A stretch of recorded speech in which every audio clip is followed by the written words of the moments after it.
दोस्तों, अगर आपका आधार कार्ड अंडर रेगुलेशन 26, 27 या 28 में कैंसिल हो गया और आपने बहुत बार अपडेट करवा लिया, इसके साथ नया आधार कार्ड बनवा रहे हैं फिर भी आपका काम नहीं हो रहा है, तो दोस्तों इस वीडियो को आपको पूरा देखना चाहिए। इससे आपको पता चलेगा कि आखिर आधार कार्ड कैंसिल होने के मेन रीजन क्या होते हैं और अगर एक बार आधार कार्ड कैंसिल हो गया तो आप इसे किस प्रकार से ठीक कर सकते हैं। नमस्कार दोस्तों, मैं हूं दीपक पांडे, आप देख रहे हैं online Pandey ji YouTube channel platform. दोस्तों, जैसा कि आप सभी को पता है कि आधार कार्ड आज के समय में एक महत्वपूर्ण दस्तावेज हो चुका है, जिसमें कोई भी अगर आपको सरकारी लाभ चाहिए या छात्रवृत्ति चाहिए, इसके साथ ही डीबीटी के माध्यम से आपके खाते में तुरंत ही हस्तांतरित कर दी जाती है। बीच में बिचौलियों का काम एकदम खत्म हो गया है। ऐसे में अगर आप भारतीय नागरिक और आपके पास आधार कार्ड नहीं है, एक वैलिड आधार कार्ड नहीं है और आपका आधार कार्ड कैंसिल हो गया है, तो मैं समझ सकता हूँ आपको कितनी परेशानी हो रही होगी और आप बहुत सारा प्रयास कर चुके हैं कि आपका आधार कार्ड ठीक हो जाए। तो सबसे पहले हम जान लेते हैं कि आखिर आधार कार्ड कैंसिल क्यों होता है।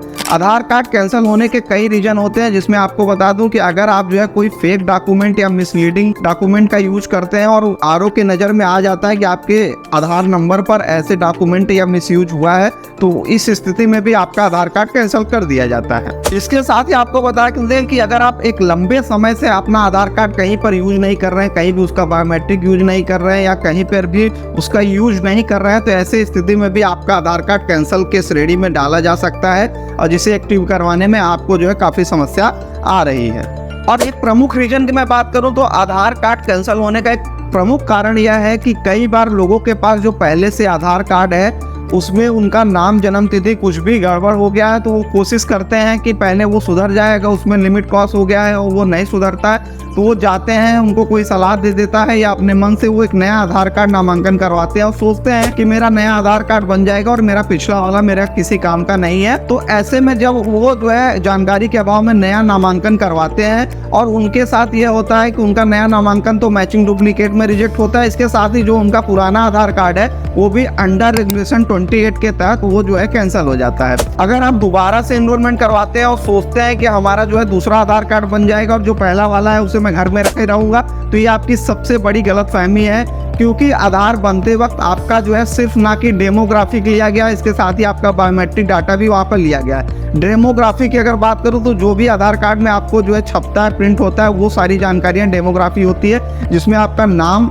जन्म तिथि, जेंडर और एड्रेस शामिल होता है। इसके साथ अगर मैं बायोमेट्रिक की बात करूं तो बायोमेट्रिक में आपके जो है 10 फिंगर का यूज होता है, इसके साथ आइरिस और आपकी फोटो कैप्चर होती है। आरओ ऑफिस में अगर कोई भी आधार कार्ड जनरेट किया जाता है तो उसमें पूरे 8 प्रोसेस होते हैं, जिसमें से 4 आपके ऑटोमेटिक होते हैं, 4 आपके मैनुअल होते हैं। ऑटोमेटिक में ही आपका जो है एमडीडी में डाटा फेल हो जाता है, जिसे मैचिंग डुप्लीकेशन की प्रक्रिया कहते हैं। ऐसे में दोस्तों, अगर आपका आधार कार्ड कैंसिल है तो अब आपको कौन सा ऐसा स्टेप उठाना चाहिए जिससे नया आपको आधार कार्ड मिल सके। देखिए, 90% मामलों में ये होता है कि आधार कार्ड अगर एक बार कैंसिल हो गया तो वो आपका जो है आपको 90% है कि आपको नया आधार नंबर मिलेगा। अगर अंडर रेगुलेशन 28 में आपका आधार कार्ड कैंसिल है, ध्यान से समझिएगा इस चीज को, अगर अंडर रेगुलेशन 28 में आपका आधार कार्ड कैंसिल है तो अंडर रेगुलेशन 28 ये कहता है कि आपका ओरिजिनल आधार कार्ड है और ये आपका कैंसिल हो गया है, तो आप जो है एक बार कोशिश करिए कि बायोमेट्रिक करवाने का, अगर वो एक्टिव हो जाता है बायोमेट्रिक करवाने के बाद 1947 पर कंप्लेन करिएगा। इसके साथ ही आप help@gov.in पर आप मेल करिएगा। मैं आपको डिस्क्रिप्शन बॉक्स में ईमेल एड्रेस और साथ ही कस्टमर केयर का नंबर प्रोवाइड करवा दूंगा, वहां पर कंप्लेन करिएगा।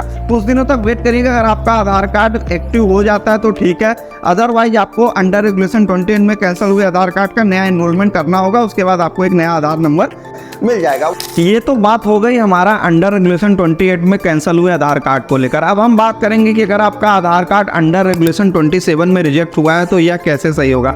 आपको बता दें कि अगर आपका आधार कार्ड अंडर रेगुलेशन 27 में रिजेक्ट हुआ है या कैंसिल हुआ है तो आप ये मान के चलिए कि आपका कहीं ना कहीं अंडर रेगुलेशन 28 के तहत एक आधार नंबर है जो कि आपका चल रहा है और आपको नहीं मिला है। ऐसे मामले में देखा गया है कि अगर आप जो है 1947 पर कॉल करेंगे, इसके साथ ही ईमेल करेंगे, तो वहाँ से आपको जो है आपका आधार नंबर प्रोवाइड कर दिया जाता है। अगर आपका आधार नंबर आपको मिल जाता है तो आप उसमें बायोमेट्रिक करवा सकते हैं या मोबाइल नंबर ऐड करवा कर, या उसमें जो भी यथास्थिति आपको परिवर्तन लगे वो परिवर्तन करवा कर आप आधार कार्ड का यूज कर सकते हैं। अगर इतने पर भी आपका काम नहीं होता है तो आप आपको अपने सारे ओरिजिनल डॉक्यूमेंट के साथ आपको आपके नज़दीकी आरओ ऑफिस यानी कि रीजनल ऑफिस में विजिट करना होगा। सभी ओरिजिनल डॉक्यूमेंट को लेकर वहाँ पर आपका वेरिफिकेशन किया जाएगा। इसके साथ ही अगर वहाँ पर पहले से आपका आधार बना है तो आपको आधार नंबर भी प्रोवाइड कराया जाएगा। इसके साथ ही अगर नहीं बना है तो वो लोग तुरंत आपका नया एनरोलमेंट करके आपको छोड़ देंगे। कुछ दिनों बाद आपका आधार कार्ड बन जाएगा। इसके साथ ही आपको बता दें कि अगर आपने इन सारे प्रक्रियाओं को अपना लिया है और आप उत्तर प्रदेश से हैं फिर भी आपका आधार कार्ड आपको नहीं मिल रहा है, तो पहले मैं ये कहना चाहूँगा कि आप जो प्रक्रिया स्टेप बताई गई उसको अपनाएं। अगर इसके बाद भी आपको आपका आधार कार्ड नहीं मिलता है और आप काफ़ी परेशान हो चुके हैं तो आप हमसे टेलीग्राम पर या इंस्टाग्राम पर हमसे कांटेक्ट कर सकते हैं। हम आपकी पूरी मदद करेंगे कि आपको आपका जो कैंसल आधार है वो ठीक हो जाए या आपको एक नया आधार नंबर प्रोवाइड हो जाए, जिससे कि आपका काम आसानी से चलता रहे, आप सभी प्रकार के लाभों से वंचित ना हो पाए और जो भी सरकारी लाभ है उसको ले पाए। आपका जो है पढ़ाई जारी रहे। इसके साथ ही अगर आप नौकरी कर रहे हैं तो आपका नौकरी का कार्य भी जारी रहे। दोस्तों, उम्मीद करता हूँ वीडियो आपको पसंद आई। अगर वीडियो पसंद आई हो तो एक लाइक जरूर करिएगा। इसके साथ ही आपके मन में कोई भी सवाल आए तो आप हमसे कमेंट बॉक्स में पूछ सकते हैं। आप हमसे जुड़कर भी अपनी बात को रख सकते हैं। जल्दी आपसे एक नई वीडियो में मिलेंगे, तब तक के लिए बाय बाय।